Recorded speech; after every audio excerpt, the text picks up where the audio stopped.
DG Phoolchand बाबू, फूलचंद बाबू, फूलचंद बाबू। कहाँ घर है? नेवरी गौरा चौराहा, नेवरी गौरा चौराहा, जिला बलरामपुर, यूपी 47।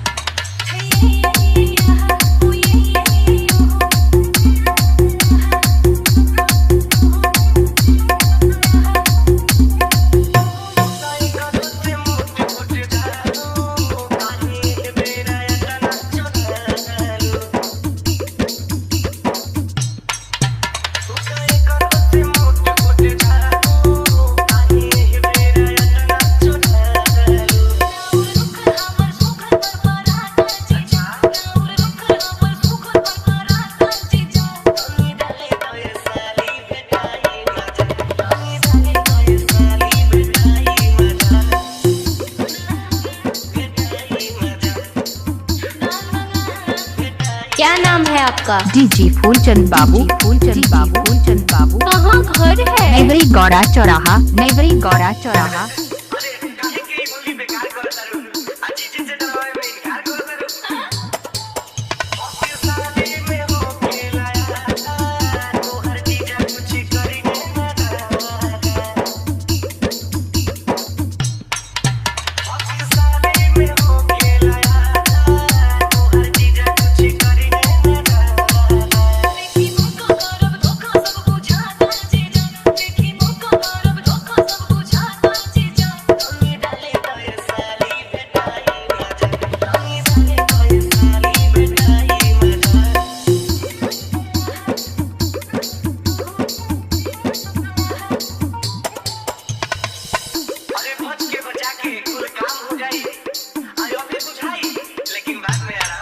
क्या नाम है आपका? डीजी फूलचंद बाबू, फूलचंद बाबू, फूलचंद बाबू। कहाँ घर है? नेवरी गौरा चौराहा, नेवरी गौरा चौराहा।